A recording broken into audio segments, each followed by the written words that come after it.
Speaking for the 49 team, Hall of Famer Phil Renzi. We'd never let Stackpole up here. We'd never get out of here. What the hell kind of an introduction was that? Stackpole in the back. Ladies and gentlemen, first of all, I want to thank all of you for coming out to see me tonight. And I'm fairly used to that. But before I comment on this great football team, I have to introduce a very special guest that we have in the audience. Now, he doesn't want to speak, which I understand because he speaks a lot. But we have a United States congressman who has flown in from Washington, D.C. this morning, and he's here just to witness what goes on in our Hall of Fame.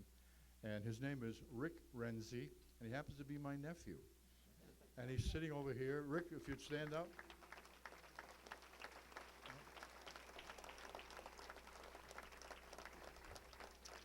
I have just a brief story. Where's Martini? He told how many stories?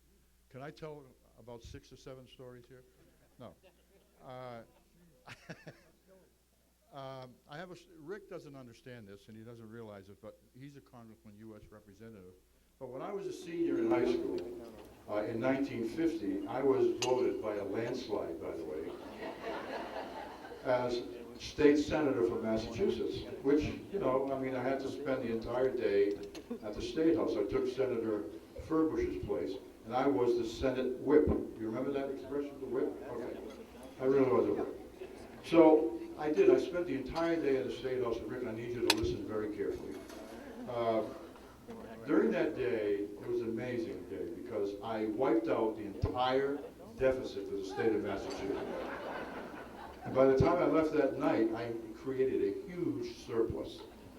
So, I don't think it's been done ever since, since I've been gone. But anyway, now, about this football team, and there are so many things I could say. It's been 57 years, actually, since this team stopped playing football. We could probably still play today if we wanted to. Absolutely. If we could walk, yeah, that's right. But anyway, this morning, just to give you an example, we were lucky enough to be invited to Watertown High School. Myself, my brother Gene, who's a retired general, Rick, my nephew, who is a representative, he'll be a senator someday. But anyway, we had a great time. I could not get over the changes that took place in Watertown, and the fact that it was 57 years since I left that place. To give you an example of what that means, I had a discussion today when I came in with one of my teammates in 1949. And we had a great talk for maybe 3, 4, 5 minutes. And all of a sudden he said to me, excuse me, he said, but who are you? So, that gives you an example, 56, that's a long time. But anyway, Bob talked a little bit about the football team. When we arrived for our first practice in August of 1949, as he mentioned, there were basically 24 guys that showed up to make this football team. Some of us were already lettermen from the year before, maybe 7 of us, I believe. The rest of them were there to try out. Well, because of that, we were considered very, very young, very inexperienced, and in addition to that, we had a brand new coach by the name of Joe Zeno. Now, he didn't know us, and we didn't know him. But he came to us with a tremendous reputation. And I'll tell you what he did. We learned all about teamwork. We learned about character. And the thing I remember mostly about Joe Zeno is he never once raised his voice. He told us exactly what we had to do. We all had a specific job to do. And he drilled it into us that if we all executed the job the way we were taught, we would win. And win we did. As you saw, we won 7 games in a row. And by the way, that video was a little bit misleading. That Arlington game, really was very close. It actually could have gone either way. 32 or nothing, that would have meant nothing. But the fact that we had great character and great team spirit, we bounced back and beat Belmont 14-13. And I believe, statistically, that we were the winningest football team that Joe Zeno ever had in the 5 years, I believe, that he was with Watertown. And I was living in California at the time, and I had the pleasure of speaking to Joe by phone on 2 different occasions before he passed away. He was a great, great coach, and I've always said he was way ahead of his time. The other thing I want to mention is, I live in Florida now, and I was very upset at Boston because, when I left Florida, it was 88 degrees, and we got here in midwinter, 48 degrees, which is really not fair. But it was great to be back in Watertown. I had a terrific time this morning at Watertown High School. But I need now to recognize the guys up here that played on this team, if I can remember their names.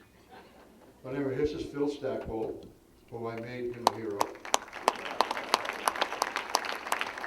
Tony Vasquez, who was the other end with me, Tom Vasquez. John Boakis, who might have been one of the greatest linebackers that Watertown ever had. John Sona is right here. Jack Charshooting, you already know Choo Choo. And by the way, Jack was co-captain with me, so I was very proud to have Jack as a friend. Nick Ivicius, Clyde Russian, Jimmy Lopez.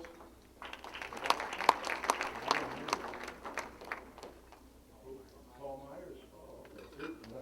56 years is a long time.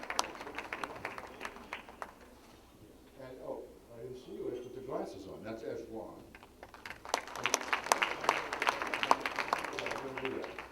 I have a little special thing I'd like to do, if you would allow me to.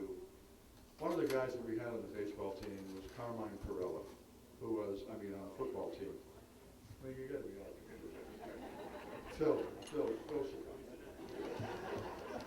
Anyway, Carmine Perella was a great running back with Jack Charshooting, and Carmine passed away, as all of us know, and made great contributions to this football team. And we happen to have his lovely wife, Josephine, who I'd like to introduce to all of you. Josephine.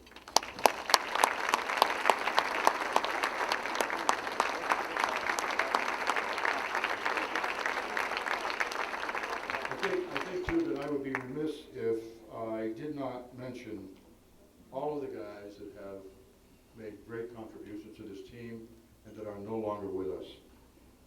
Joe Zeno, of course, the coach, is gone. We've got Dick Shannon has passed away. Steve Hempel, the fullback. I get depressed when I read these names because they were all great guys, great football players. There's a lot of them, and I know if I read the list, I'd probably forget some, and I don't want to do that. But a lot of those guys are, I know, up there playing football today. So, yeah, right.